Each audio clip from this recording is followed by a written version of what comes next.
The depth of the Red Sea is about 3,040 meters. That's the first thing I want you to understand now. The power of God. You know, we are being told that the children of Israel walk on a dry ground, right? From the Red Sea. Does it occur to you that that sea was that deep? So that if anybody should fall into it, they will not even see your pieces. Hello? So how possible could it be? So God did not only divide the Red Sea, but he tried to pull the earth up to the level where they can walk and pass. Hello? Now turn back and face Moses. We tell you this.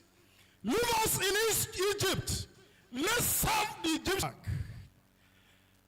And face Moses. We tell you this. Focus all our attention on the greatness of the challenges we are facing. I want to tell you, I so much hands. The woman has an 8-year-old hands. The woman has an 8-year-old girl. And also a 3-month-old boy. The temperature down.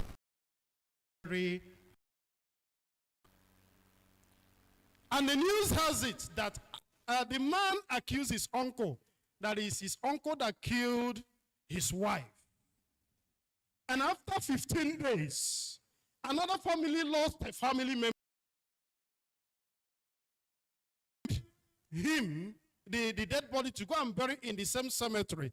You know, because the burial, the one he conducted was illegal, there is nothing to show that their place has been dug. So, as this other family came, that it was also a Muslim journalist that interviewed him, and I said, the question was, what kept you alive? Down for 15 good days. It was found out. The little girl said, I don't know, but I know that a man with a shining cloth and a wound in his hand always come there every day, bring me food, and wake my mother to breastfeed my baby sister. And at the end of the day, the Muslim journalist said, it is obvious by the description of this little girl that it is the man that the Christians call Jesus. Hallelujah. It is obvious by the description of this little girl that it is the man that with this kind of God, you are still in the face of challenges. Then you don't know whom you are. Ndị ka anyị sị, onye nsị la ya ji agwụ ili, ya tefụta aka nga o mere ya,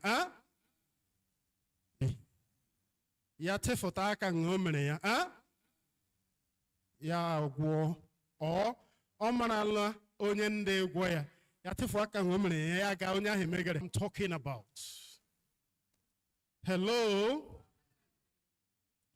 Some years back, Satan did not want Elder Chinenye to come to life. Hello? My elder brother here may tell better. My mother got pregnant after the first month of me. The second month, she started having bleeding. You know, there is this woman from a village called Apa. He's still alive. She gave me the name Wambio Obara. Do you know what it means? Wambio Obara. I'll tell you why she did that. He said, give me that name.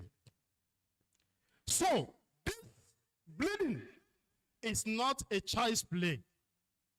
This bleeding is not like ordinary bleeding. The point is this. In the daytime,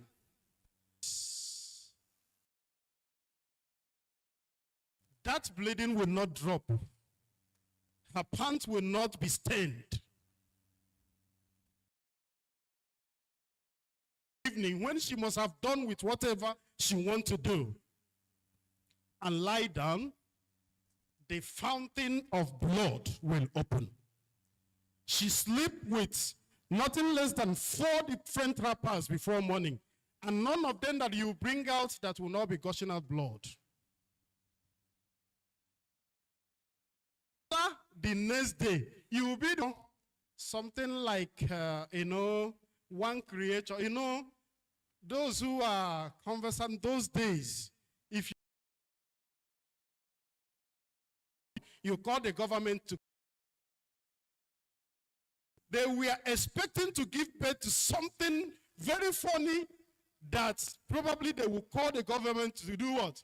Come and take. Do what? Come and take. Suggestions even come. If there is a way to remove that thing, at least to save the life of the woman. And the doctor agreed. My father agreed. It was also a nurse who said, this would have been the best idea. But I am afraid trying to do anything that will force out this child might also claim the life of this woman. That is the only reason, that is the only thing that saved me as a human being. So, on July 8th, hello?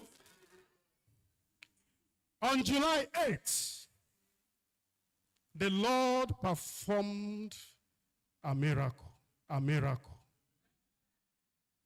A child was born. No deformity whatsoever. I was there, but I didn't know what was happening. I was told that the noise that happened that day in my community have never happened before.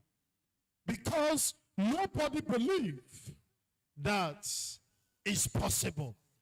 But the impossibility specialists make it very possible.